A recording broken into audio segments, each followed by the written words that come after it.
Yes,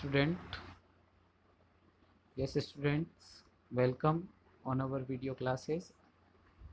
Our next topic is occupational asthma. ठीक है, in last topic we are discuss about the occupational health disease. Okay, and we are completed occupational lungs disease pneumoconiosis. ठीक है, second part of occupational lung disease is occupational asthma. ठीक है, तो asthma जो है वो ऑक्यूपेशनल अस्थमा ये भी एक मेजर प्रॉब्लम है मेनली ऑक्यूपेशनल वर्कर के लिए जो है इंडस्ट्री में काम करते हैं, मेटेलिक इंडस्ट्री में, ठीक है, मिनरल इंडस्ट्री में, ठीक है, या जो है कॉटन रिगार्डिंग जो है फाइबर्स रिगार्डिंग जो इंडस्ट्री है, माइंस वर्क है वहाँ पर, तो उनको ऑक्यूपेशनल अस्थमा भी एक मेजर प्रॉब्लम होती है। ठीक है, फ्लोर मिल्स वगैरह ये हम डिस्कस कर चुके हैं कल के वीडियो में। जिन्होंने कल का वीडियो कल की क्लास नहीं देखी है पहले वो कल की क्लास देखें ताकि ये क्लास आपको समझने में ईजी रहेगा। ठीक है, तो चलिए हम स्टार्ट करते हैं। Occupational asthma is a disease characterize by the variable air flow limitation. ठीक है, तो जैसा कि हमको पता है अस्थमा में मेनली क्या होता है, एक तरह से जो सीओपीडी की कंडीशन होती है वो बन जाती है और एयर फ्लो लिमिटेशन हो जाता है। ठीक है, and airway hyperresponsiveness due to cause and condition attributed to the particular occupation। अब यहाँ पर इसको ऑक्यूपेशन अस्थमा क्यों किया कहा जा रहा है, क्योंकि एयर फ्लो लिमिटेशन और एयर वे हाइपर रेस्पॉन्सिवनेस जो हो रही है वो क्यों हो रही है, क्योंकि एक इंडिविजुअल जो है वो पर्टिकुलर कंडीशन एट्रीब्यूटेबल है उसके लिए। क्यों है एट्रीब्यूटेबल, क्योंकि वो पर्टिकुलर ऑक्यूपेशनल एनवायरनमेंट में रिलेटेड है। ठीक है, and not to stimuli encounter outside the workplace, यानी एक इंडिविजुअल को अस्थमेटिक कंडीशन या जो अस्थमेटिक अटैक या कह सकते हैं या डिज्निया की कंडीशन जो है वो कहाँ पर बन रही है, जब वो ऑक्यूपेशनल एनवायरनमेंट में। और वहीं पर क्यों बन रही है, क्योंकि वहाँ पर जो है वो एलर्जन अवेलेबल है जिसकी वजह से उसको कहीं ना कहीं प्रॉब्लम होगी।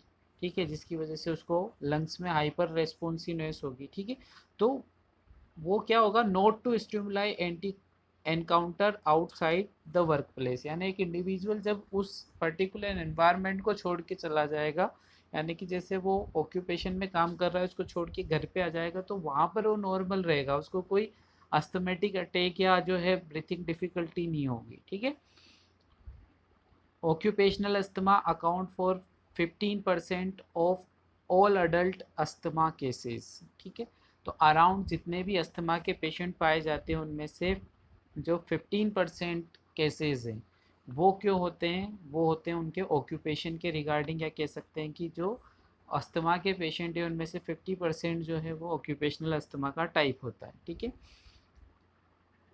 1 in 10 cases of adult asthma, कितने, 1 in 10 केसेस, यानी कि अगर एडल्ट अस्थमा की हम बात करें तो 10 लोगों को अगर अस्थमा हो रहा है तो उनमें से एक जो है वो किसका हो गया, ऑक्यूपेशनल की वजह से होने वाला अस्थमा रहेगा, उसके पर्टिकुलर ऑक्यूपेशन की रिगार्डिंग वो अस्थमा रहेगा। ठीक है, नेक्स्ट है cause agents that are most common to cause allergic asthma are isocyanates, aldehyde, flour, grain dust, colophony यानी कि जो प्लांट से रिलेटेड जो होते हैं, जो बिल्कुल स्मॉल स्मॉल पार्टिकल रेशे है ना, उनको कोलोफोनी कहा जाता है। ठीक है, नेक्स्ट है flakes animal fur and urine, यानी एनिमल के जितने भी वेस्ट है या बर्ड्स वगैरह हैं तो जो उनके फर वगैरह निकल जाते हैं वो सब।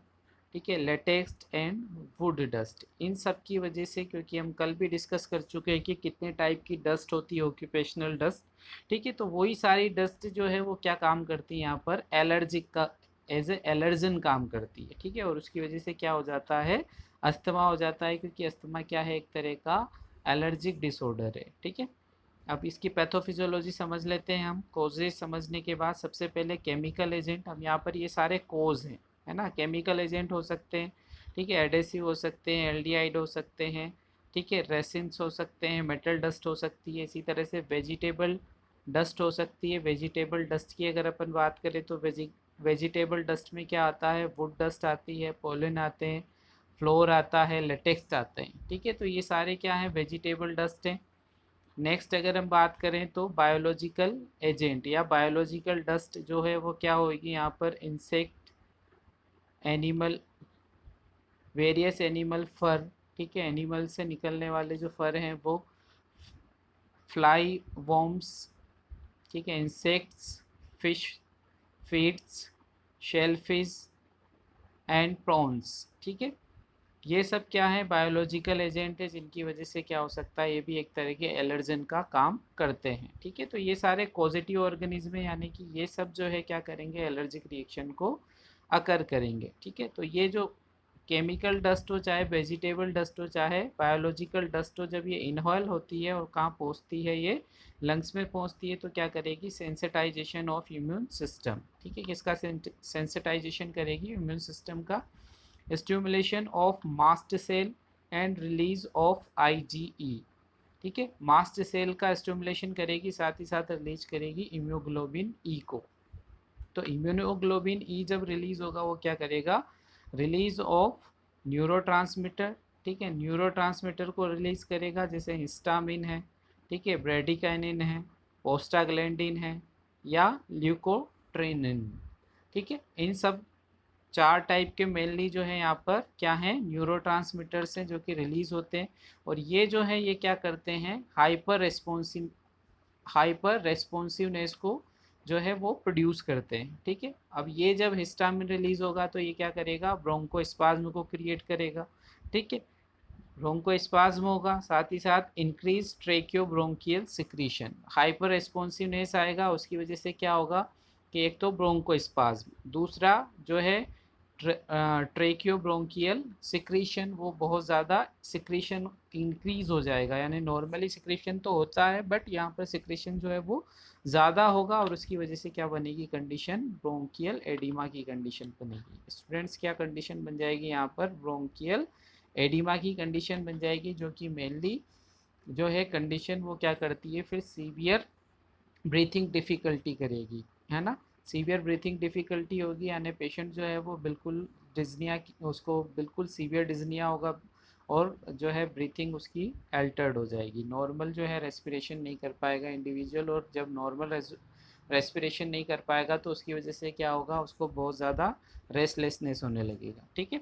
नेक्स्ट हम बात कर लेते हैं अब साइन एंड सिम्टम्स हैं इसमें मेन, है ना, साइन एंड सिम्टम्स आएंगे, पहले पहले इनको डिस्कस कर लेते हैं।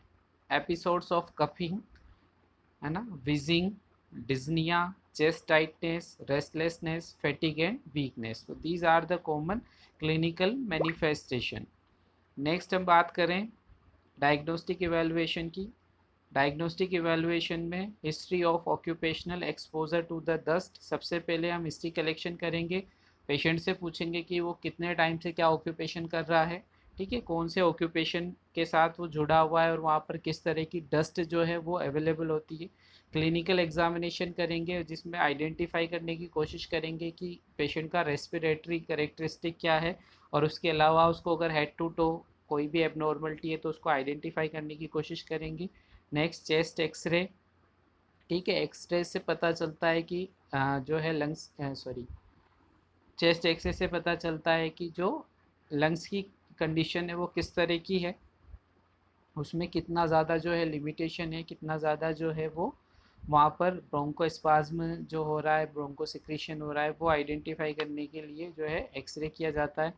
Next demonstration of silica particle, ठीक है, तो ये अगर डस्ट जो है वो डस्ट कितनी ज़्यादा डिपॉजिट हो रही है लंग्स के अंदर, तो वो भी एक्सरे से पता चलता है, और एक्सरे के अलावा वहाँ पर क्या किया जा सकता है, जो है ब्रोंकोस्कोपी की जा सकती है, जिससे कि और क्लियरली आइडेंटिफाई किया जा सके। नेक्स्ट है स्पायरोमेट्री टेस्ट या पल्मोनरी फंक्शन टेस्ट, ये तो मेनली जो है कितना ज़्यादा जो है लिमिटेशन हुआ है लंग्स के फंक्शन में, कितना ज़्यादा जो है पेशेंट प्रॉपरली ब्रीथ नहीं कर पा रहा है, या उसका जो कैपेसिटी है लंग्स की ऑक्सीजन इनहेल करने की वो कितनी ज़्यादा लिमिटेड हुई है, उसको आइडेंटिफाई करने के लिए स्पायरोमेट्री और पल्मोनरी फंक्शन टेस्ट जो है वो किए जाते हैं, ठीक है। नेक्स्ट अगर और ज़्यादा इसको आइडेंटिफाई करना है, डिटरमाइन करना है एबनॉर्मलिटीज़ को, तो यहाँ पर सीटी स्कैन की जा सकती है, हाई रेजोल्यूशन सीटी ऑफ थोरेक्स, ठीक है।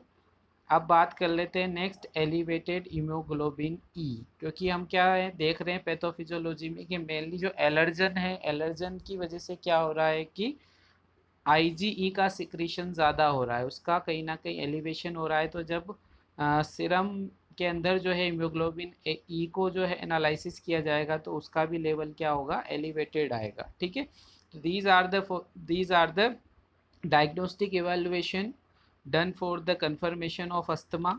ठीक है, अब यहाँ अस्थमा जो है वो तो डायग्नोस्टिक इवेलुएशन से पता चलेगा, बट मेन उसको हम आइडेंटिफाई कैसे करेंगे कि ऑक्यूपेशनल है कि दूसरा है। तो मेन जो ऑक्यूपेशनल हिस्ट्री से पता चलेगा उसका कि ऑक्यूपेशनल अस्थमा है। ठीक है, the severity of asthma varies based on the quantity and length of duration, individual human status and susceptibility।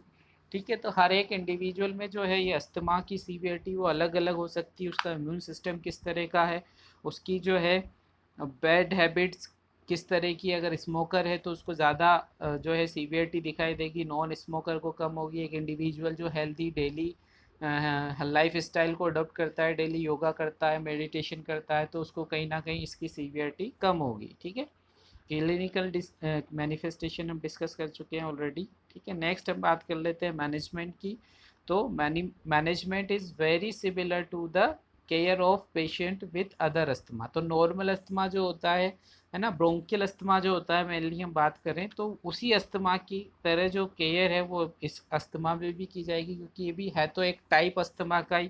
ठीक है, ऑक्यूपेशन की वजह से हो रहा है इसलिए हम इसको ऑक्यूपेशनल डिजीज़ में पढ़ रहे हैं, बाकी ये है तो एक अस्थमा का टाइप ही। ठीक है, तो मैनेजमेंट भी क्या होगा, अस्थमा की तरह ही होगा। ठीक है, फर्स्ट हम बात करें तो elevate the head end of the patient and support with the cardiac table. Patient को अगर ब्रीथिंग डिफिकल्टी हो रही है तो सबसे पहले उसको हम क्या कहते हैं, कंफर्टेबल पोजीशन देते हैं।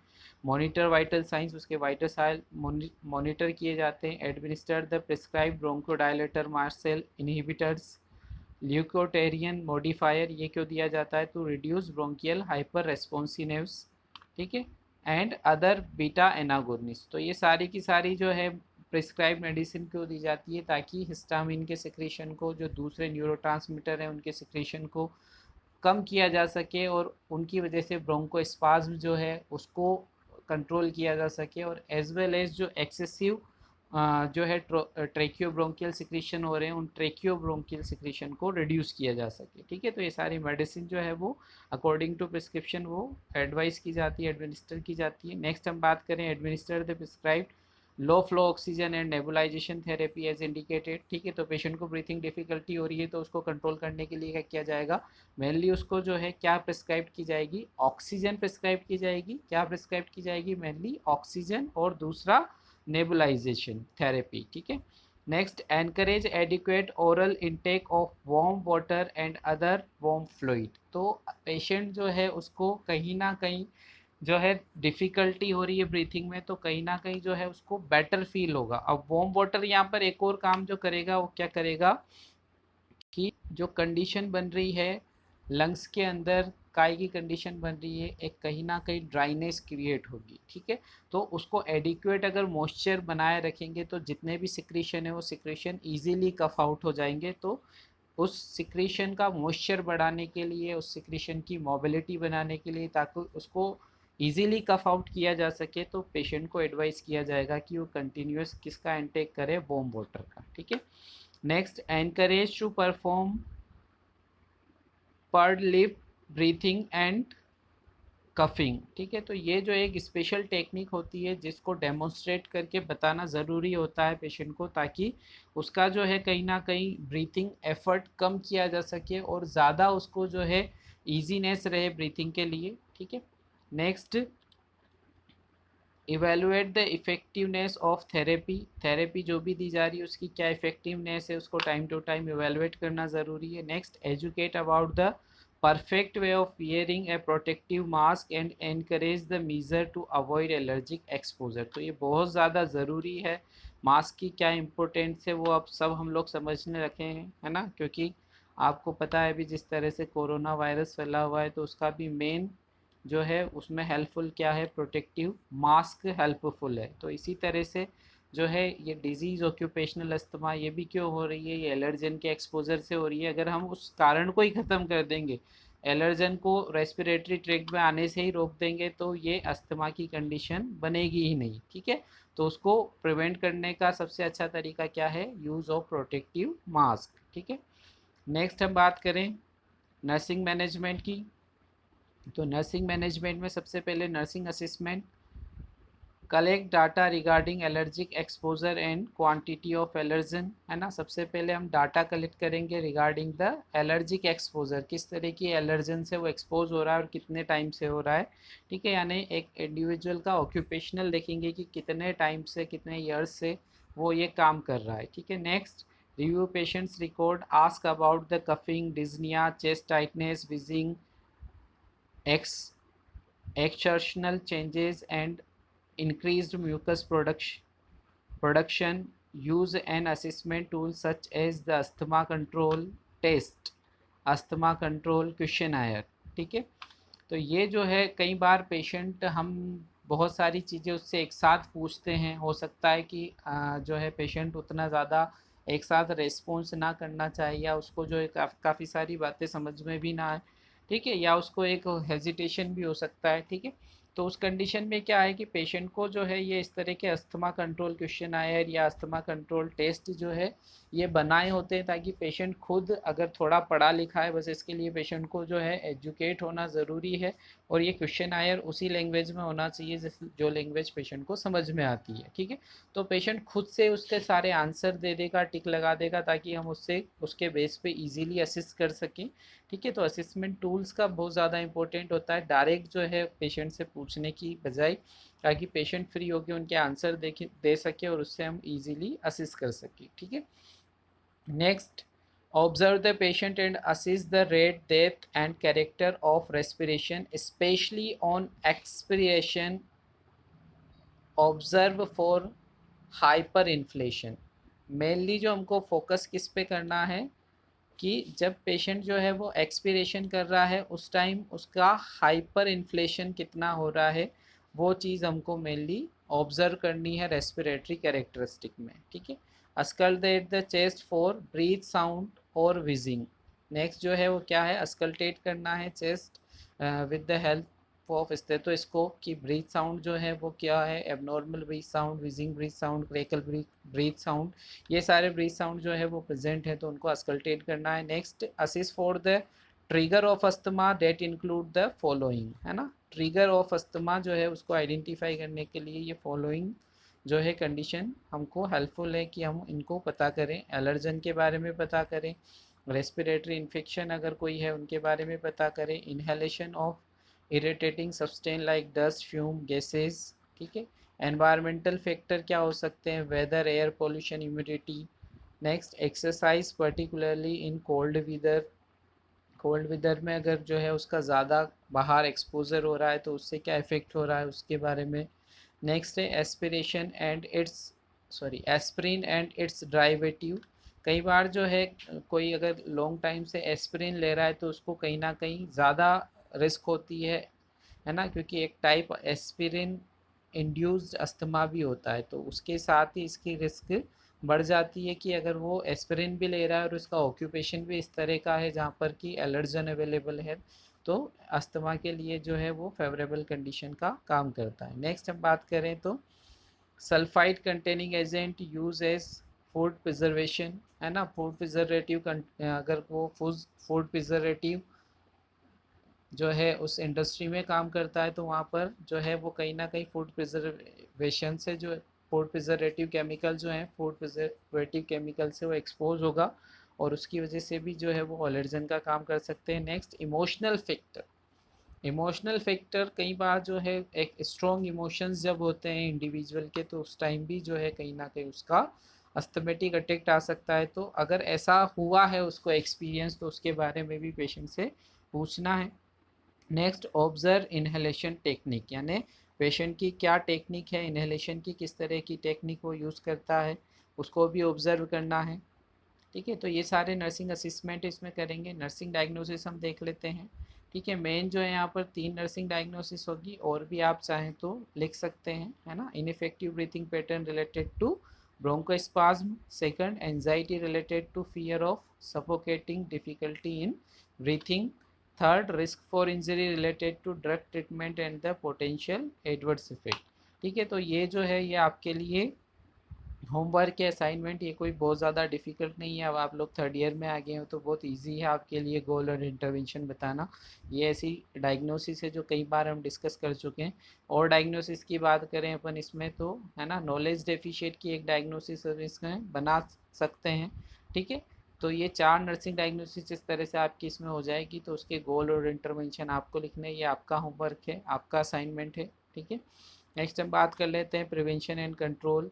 Early identification and avoidance of allergic agent yield a good prognosis. ठीक है, तो अर्ली आइडेंटिफिकेशन किया जाए और अवॉइडेंस किया जाए एलर्जन का, तो प्रोग्नोसिस जो है वो अच्छी होगी, यानी कि डिजीज़ से ट्रीट होने के लिए, रिकवरी होने के लिए जो है वो अच्छी कंडीशन रहेगी, उसे हम गुड प्रोग्नोसिस कहते हैं। ठीक है, next, respiratory protective equipment should be Warne appropriately. तो ये डेमोन्स्ट्रेट करके बताना ज़रूरी है, हेल्थ एजुकेशन देना ज़रूरी है, समझाना ज़रूरी है कि जो पीपीई है उनका क्या इम्पोर्टेंस है। स्पेशली अगर वो पूरा जो है उनको कंप्लीट पीपीई नहीं मिल भी पा रहा है तो कम से कम जो है रेस्पिरेटरी के रिगार्डिंग वो मास्क पहने, मास्क नहीं मिल रहा है तो किसी भी क्लोथ से, है ना, किसी भी, आजकल तो बहुत सारी टेक्निक बता गई है कि होममेड किस तरह से मास्क बनाए जा सकते हैं। तो यही सारी टेक्निक जो है हमको ऑक्यूपेशनल वर्कर को भी सिखानी चाहिए ताकि वो भी मास्क बना करके ले जाए अपना, और वर्क करते वक्त उन मास्क को यूज़ करें